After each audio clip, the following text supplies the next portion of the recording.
그러니까 너무나 어렵고 응급이고 안 좋은 환자를 내 손으로 살려냈을 때, 우리 팀이 이 환자를 살려냈을 때 우리는 한 걸음 더 다시 나아갈 힘을 가질 수 있는 거죠. 안녕하십니까. 이대 서울병원 대동맥혈관외과에서 근무하고 있는 흉부외과 송석원입니다. 흉부외과요?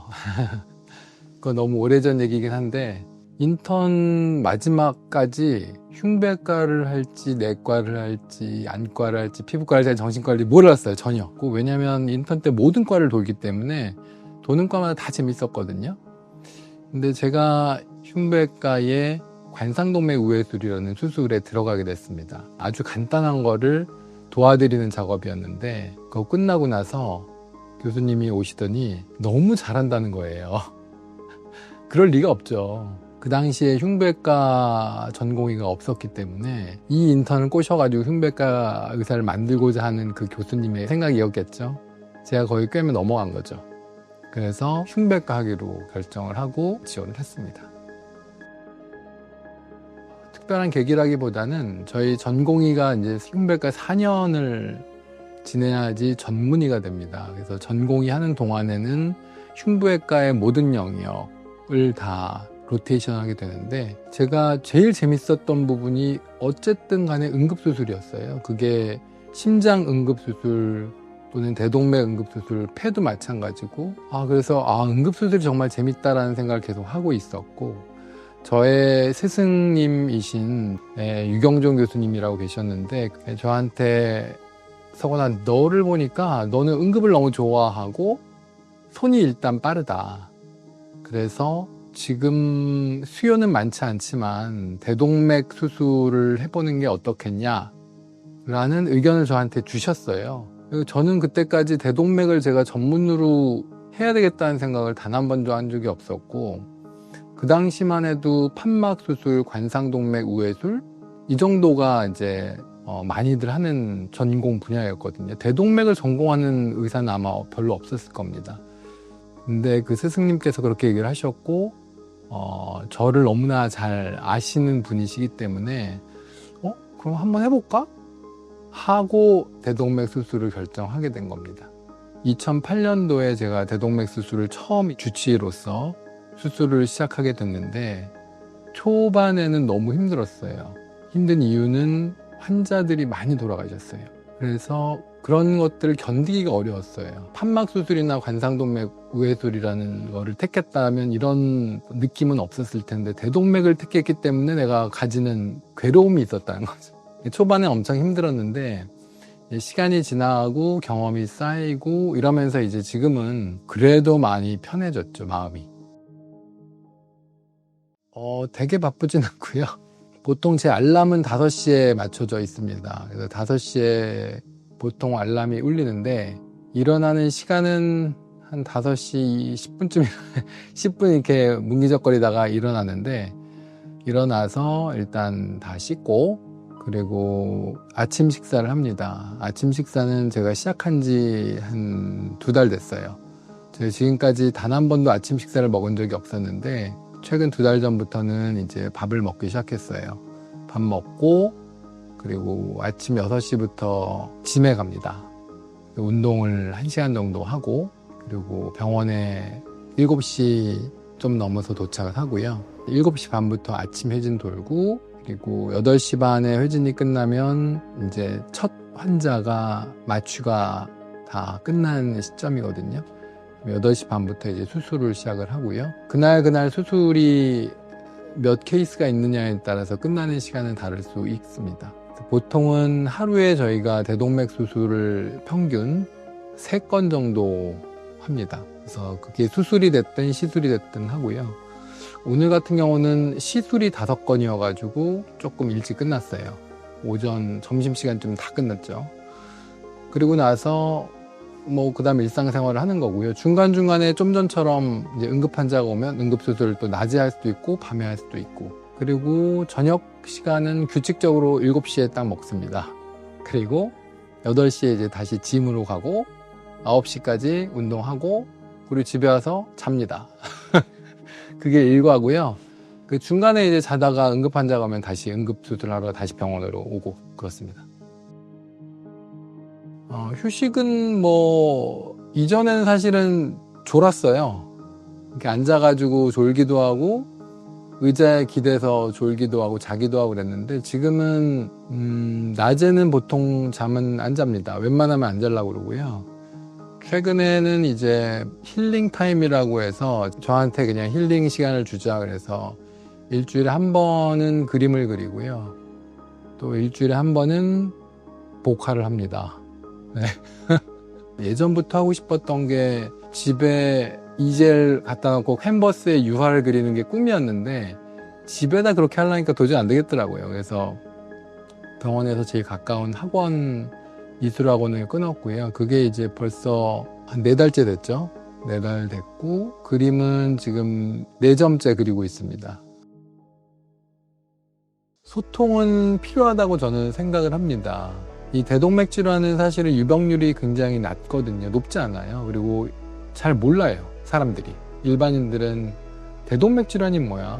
뇌동맥이야? 막 이렇게 물어보시는 분들도 많거든요. 그리고 내가 진단을 받아도 어디서 치료받아야 될지를 잘 모르는 경우가 많거든요. 그럴 때 믿고 맡길 수 있는 곳, 그냥 기댈 수 있는 곳, 그런 정도는 있어야 된다고 생각해요. 환자분이 대부분 고령이신 분들이 많거든요. 고령이신 분들은 그 자녀들이 막 찾아봐요. 자녀들이 찾아가지고 알려주는 거지 본인이 사실은 대학병원에 예약을 해가지고 진료를 보고 이러기가 쉽지가 않거든요. 그래서 그런 루트를 하나 만들어 드리는 게 좋겠다는 생각을 했고요. 그 블로그라는 거를 통해서 환자랑 직접 막 대화하진 않지만 소통을 하고 있다고 저는 생각을 하고 그 소통 속에서 저도 어떤 감정?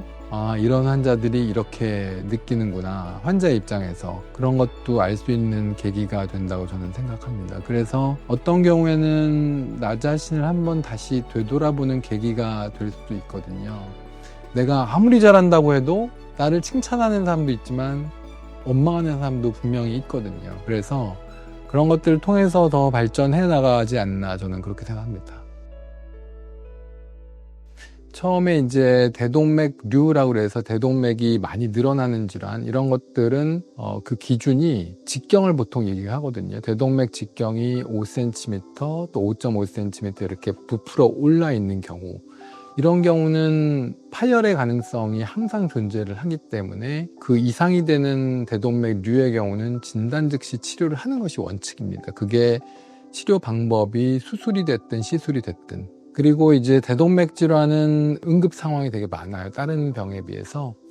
주로 이제 새벽에 환자들이 증상이 생기는데 갑자기 뭐 흉통이 생긴다든지 등 쪽 통증이 생긴다든지 또는 복통이 생긴다든지 또는 실신을 한다든지 이런 여러 가지 재증상들이 있는데 그런 상황이 대동맥 질환 환자들한테 발생하면 그거는 초응급입니다. 왜냐하면 그거는 급성 대동맥 박리증, 대동맥이 찢어지는 응급질환이거나 또는 대동맥류가 기존에 있던 것이 파열되거나 그랬을 때 그런 증상이 나타나거든요. 그러면 이거는 정말 1분 1초를 서둘러야지 환자가 살 수 있는 그런 상황이죠. 그래서 새벽에 주로 막 앰뷸런스 타고 병원을 돌아다니기도 하고 앰뷸런스 안에서 돌아가시기도 하고 그런 일들이 생깁니다. 전 세계적으로 대동맥 수술 사망률 3%인 곳은 거의 없습니다. 없다고 저는 봐요. 우리가 그렇게 수술 사망률을 낮게 유지하는 이유는 일단 굉장히 탄탄한 소프트웨어가 갖춰져 있기 때문에 그렇습니다. 그리고 1년에 1000케이스를 하고 있기 때문에 경험이 엄청 많습니다. 그렇기 때문에 어떤 상황이 발생해도 대부분 다 해결을 합니다. 수술하고 나서 합병증이 생겨도 그거에 맞게 해결을 합니다. 그러니까 환자들이 사는 거거든요. 그래서 경험이 사실은 저는 제일 중요하다고 생각을 합니다. 근데 이제 경험이 많아지면 많아질수록 수술 시간이 엄청 짧아집니다. 차이가 너무 많이 나요. 그래서 이제 미국 같은 데서도 하이 볼륨 센터, 로우 볼륨 센터라고 해서 비교한 논문들이 계속 나오고 있거든요. 하이 볼륨 센터는 환자들의 성적이 좋아요. 로우 볼륨 센터는 성적이 안 좋아요. 그럴 수밖에 없어요. 우리는 하이 볼륨이 아니라 하이스트 볼륨 센터이기 때문에 당연히 수술 성적이 좋을 수밖에 없습니다. 그거는 결국에는 경험이 많아지면서 수술 시간이 짧아지고 합병증이 작아지고 그러면서 이제 사망률이 낮을 수밖에 없는 거거든요.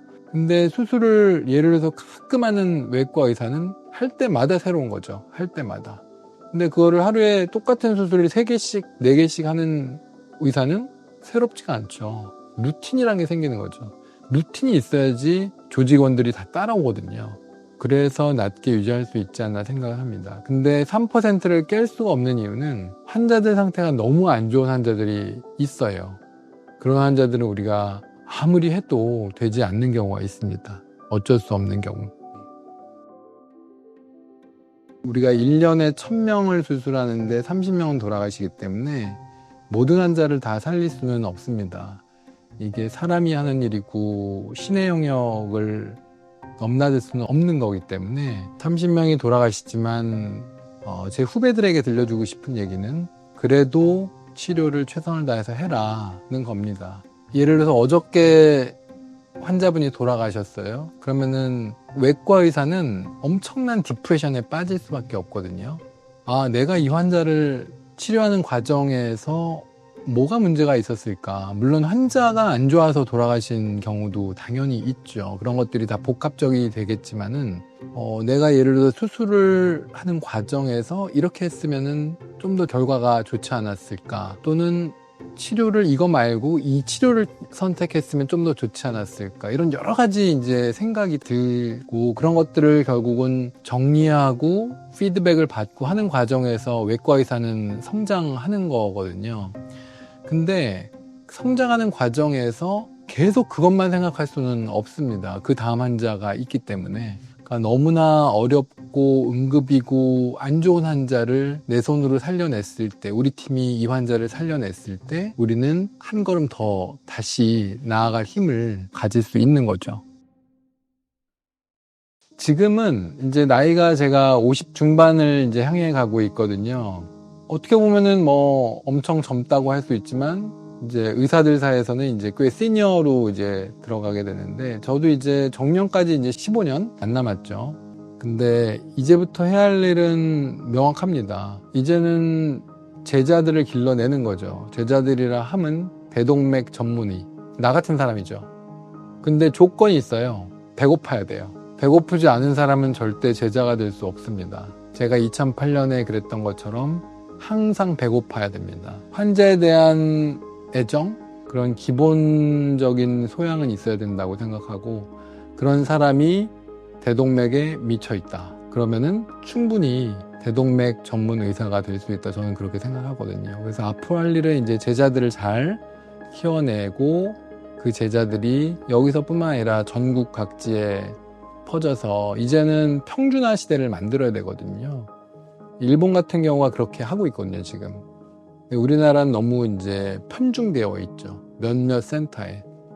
그래서 그런 것들을 조금 더 평준화 할 수 있는데 기여를 하는 것이 나의 몫이 아닐까 저는 생각합니다. 네네네. 그거 에올타 CT 찍으셨나요, 위아래? 아, 네네네. 그거, 다이어시티 예, 그거 좀 보내주세요. 카톡, 요 번호 카톡으로요. 네, 네. 알겠습니다.